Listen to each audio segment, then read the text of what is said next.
ಈ ವರ್ಷದ ಸಂಚಿಕೆಯಲ್ಲಿ ITF 2026 ಇದರಲ್ಲಿ ಕೃಷಿ ನಂತರ ಏನು ಪ್ರೋತ್ಸಾಹ ಕೊಟ್ಟು ರೈತರ ಬೆಳೆಗೆ ಒಳ್ಳೆ ಬೆಲೆ ಸಿಗೋವಂಥ ಒಂದು ವ್ಯವಸ್ಥೆನ ನಾವು ಸೃಷ್ಟಿ ಮಾಡಲಿಕ್ಕೆ ನಮ್ಮ ಮಾನ್ಯ ಸಚಿವರು ಸನ್ಮಾನ್ಯ ಮುಖ್ಯಮಂತ್ರಿಗಳು ನಮಗೆ ಸೂಚನೆ ಕೊಟ್ಟಂತೆ ನಾವು ಈ ಒಂದು ಕಾರ್ಯಕ್ರಮನ ಈ ಒಂದು 2026 ITF 2026 ಮೇಳನ ಆಯೋಜಿಸಲಾಗಿದೆ.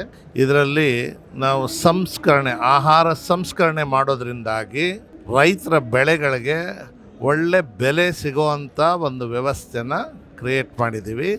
ಇದರಲ್ಲಿ PMFME ಯೋಜನೆಯಲ್ಲಿ ನಾವು 15 ಲಕ್ಷದವರೆಗೆ ಸಬ್ಸಿಡಿ ಕೊಡ್ತೀವಿ ಆಹಾರ ಸಂಸ್ಕರಣೆ ಘಟಕಗಳನ್ನು ಸ್ಥಾಪಿಸೋರಿಗೆ. ಅದರಲ್ಲಿ 50% of the project cost, but not exceeding 15 lakhs, 15 lakh ದಾಟಬಾರ್ದು.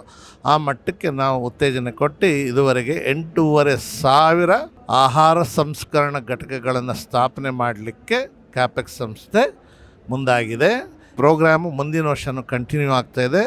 Minister agriculture ಡಿಪಾರ್ಟ್ಮೆಂಟಿಂದ ನಾವು ಈ ಸಬ್ಸಿಡಿ ಸ್ಕೀಮನ್ನು PMFME ಹೆಸರಲ್ಲಿ ನಾವು ನಡೆಸ್ತಾ ಇದ್ದೀವಿ.